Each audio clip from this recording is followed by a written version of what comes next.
ফরজ গোসল না করে ঘরের কাজকাম রান্না বাড়া ইত্যাদি করা, বাচ্চাকে দুধ খাওয়ানো, এগুলো জায়েজ আছে নাকি না জায়েজ? গোসল ফরজ হওয়া অবস্থায় গোসল না করার আগ পর্যন্ত কয়েকটা কাজ করা নিষেধ। 1, নামাজ পড়া নিষেধ। 2, তওয়াফ করা নিষেধ। 3, মসজিদে অবস্থান করা নিষেধ। 4, কোরআন স্পর্শ করা নিষেধ। 5, কোরআন পড়া নিষেধ।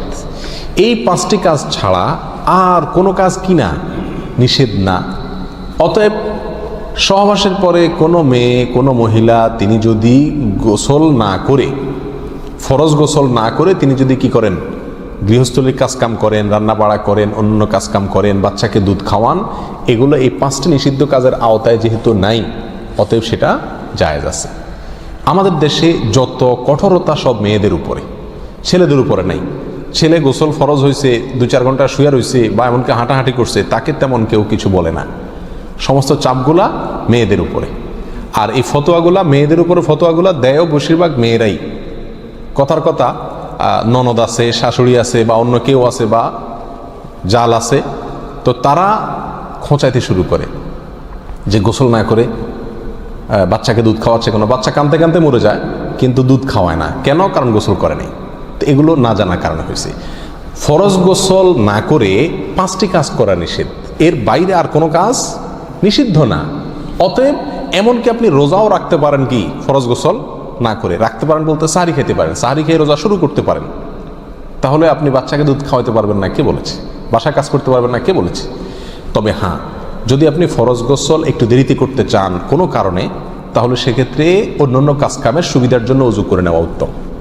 সহিহ মুসলিমের এক হাদিসে আসছে, নবী আলাইহিস সালাতু ওয়াস সালাম গোসল ফরজ হলে ওই অবস্থায় যদি কেউ ঘুমাইতে চায়, শুয়ে থাকতে চায় অথবা অন্য কোনো কাজ করতে চায়, তাহলে তাকে ওযু করে নেওয়ার পরামর্শ দিয়েছেন।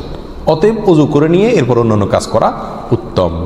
এর বাইরে ওযু ছাড়া যে সে কিছু করতে পারবে না, ব্যাপারটা এরকম না। একবার আবু হুরায়রা রাদিয়াল্লাহু তাআলা আনহু, তার সাথে নবী আলাইহিস সালাতু ওয়াস সালামের দেখা হয়েছে কোনো এক রাস্তায়, এই অবস্থায় যে তার গোসল ফরজ হয়েছিল।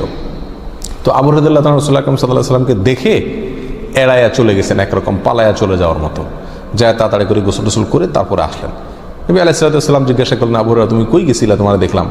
বলে, ইয়া রাসূলুল্লাহ, আমার গোসল ফরজ হয়েছিল, তো আমি আপনার সঙ্গে বসবো, সময় দেব, ফরজ গোসল অবস্থায় আমার কাছে জিনিসটা অপছন্দ লাগলো, নাপাক অবস্থায় এভাবে থাক আপনার সাথে সাক্ষাৎ করব। তখন নবী আলাইহিস সালাতু ওয়াস সালাম বলেছেন, সুবহানাল্লাহ, মুমিন আবার নাপাক হয় নাকি? অর্থাৎ এটা তো একেবারে তোমার পুরো বডি নাপাক হয়ে গেছে, টাচ করলে আমি নাপাক হয়ে যাবে, ব্যাপারটা তো এরকম না, তুমি এটাকে এত কঠিনভাবে নিয়েছো কেন? তাহলে এই সব হাদিসগুলোকে সামনে রাখলে মোটামুটি পরিষ্কার হয়ে যায়। আমাদের আয়েশা রাদিয়াল্লাহু তাআলা আনহা থেকে এক হাদিসে আসছে, তাকে জিজ্ঞাসা করা হয়েছিল যে নবী আলাইহিস সালাতু ওয়াস সালাম